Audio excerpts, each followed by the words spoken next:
Welcome to week 17 of my weekly weight loss update. If you're new here, my name's Steph and I share my weight loss with you on a weekly basis. I share my updates, challenges, progress, success, struggles, and I care about overall health and wellness in general. So I will share things mental health related and self-improvement. So if you are interested in that, if you want to follow along, if you're going for a similar journey, feel free to like and subscribe. So week 17, I am now at my lowest weight of 95.5 kg. I have had a lot of struggles and ups and downs, particularly in the last sort of 5-6 videos I've shared with you. I fell off, I've got back on track, so now I feel a bit more in a stable place, like I've got it back together again. And I do share this with you because it's very realistic and relatable to share what is really going on in the journey, because people will be struggling as well. It's a very emotional journey when you lose weight. And people have their own personal reasons for doing it. And, you know, one morning you might be crying, then the afternoon you'll be laughing. And I think it makes you feel less alone when you see other people also struggle. And I feel like my progress is slow and steady. So it's not been some extreme clickbait transformation or anything like that. It has been as authentic as I can keep it. Sharing all this with you, and I have had some progress. Like, for example, if anyone's new here, I just put a thing on the screen of my weight loss so far since sort of September time. So it is working. I'm going in the right direction, but I do believe in healthy, sustainable habits, lifestyle changes, rather than like quick crash diets and stuff like this. So I have to mention as well, if you watch my last video, week 15 and 16, I do mention my ADHD medication, Elvance. This is relevant because it affects my appetite, my cravings, and my eating patterns. So I would say that, first of all, my mindset and my focus is a bit more stable. My moods are a bit more regulated. I'm feeling happier and calmer, and I'm actually sleeping better. So that's one thing to do with the medication. But when it comes to the weight loss side of it, then I have actually stopped going to the gym at the moment, and I've actually stopped my online fitness coaching with the coaches I was with. One, I didn't know how my body's responding to the medication. I can't say I'm going to eat 5 meals a day, go to the gym and stick with their plan at the moment. So I've decided to stop that for now, and I'm now going it alone, which is actually quite exciting as well.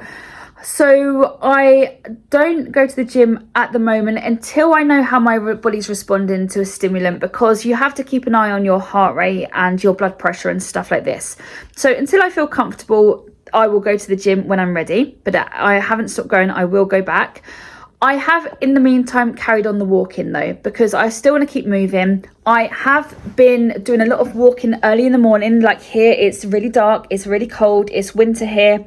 And I work long hours and it's winter. So that means my morning walks or my evening walks are always in the dark, because my whole shift takes up all of the daylight. So there was one morning here that I actually managed to start a bit later. So I went to the lake and I went to the forest, and it was by the water. The sun was coming. It's just so beautiful, and that actually really helps my mindset. Being in nature, it just makes you feel good. So also I did manage to get out on the balcony for 2 hours. I actually sat in the sun.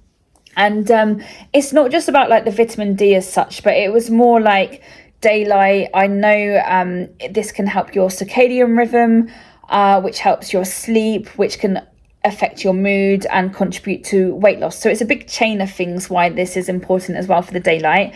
I have been changing my food, my diet myself, and I've also been changing my eating pattern as well. So I'm drinking 3 to 4 litres of water every day still.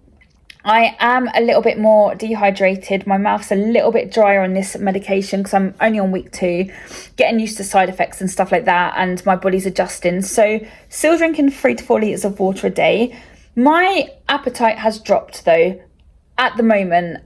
It will probably come back, but as I say, I'm adjusting. So what that has meant is I'm not really hungry in the day. I will have my breakfast in the morning, which I will make sure it's a protein shake. but I pack it full of like food. For example, I have almond milk, scoop of protein, I'll add peanut butter, I'll add oats, I'll add a banana, cacao powder, cinnamon, pink Himalayan salt. So I make sure I have quite a thick filling protein shake for breakfast. Then I'll take my tablet, my medication, about 8 o'clock. And then I'm not really hungry throughout the day. So I don't really eat, not because I'm trying to, I just don't have the appetite at the moment. So when my appetite comes back in the evening, I'm eating meals that I want to eat without tracking. So I'll show you here. This is a really lovely lamb roast dinner I made. I got the shopping in. I got a giant Yorkshire pudding, lamb shank, mint sauce, mashed potatoes, stuffing. This was such a lovely meal. And I've been making some chicken stir fries. I've been making omelettes with cheese and tomatoes and peppers and beans. I've still been having like my oats and stuff. So I'm eating healthy meals, but I would just say I'm not really tracking it because of my body's response right now. I'm not eating throughout the day, and but I'm also not starving myself. So I'll have my dinner, but if I'm hungry whilst I'm cooking my dinner, I'll have a shake again. And if I'm hungry afterwards, like half an hour later, I'll have some raspberries and yogurt. So I'm still eating good amounts of food. I also kind of had a little bit of a glow up with my hair. It doesn't look like it right now. My hair's a bit of a mess in a high bun, but I had really damaged bleached hair. I bleached it myself, then it grew out and I was getting it highlighted and it just looked really dull, unhealthy, a bit flat and just really raw because it's bleached. There's nothing on it. So I got a reverse balayage. So yeah, it's a bit low maintenance. I'll show you the pictures here, the videos, because it looks better in the videos as it does now. But I just wanted something really low maintenance that, you know, it makes me feel better. It does actually look quite nice when my hair is done properly. So yeah, that was my my hair. And then if anyone likes dogs, by the way, a bit random, these are my mum's dogs. Sometimes I go on a walk with them. They're so beautiful. They're staffies, and they're such lovely family dogs, and they're really good family pets, you know. I know certain dogs can get like a bad reputation, but I think it's more to do with like the owners rather than the actual dog, because they're called like the nanny dogs actually, because they're really good with like families and children. So yeah, I have been on it actually. I my lowest weight, and I'm just going to continue. So I will give an update next week, but again, it's all going to depend on like my medication and stuff like this. But I feel happy with where I'm at mentally. I will keep you updated. So if you do like this type of video, feel free to like and subscribe, and I'll see you in the next video. Peace.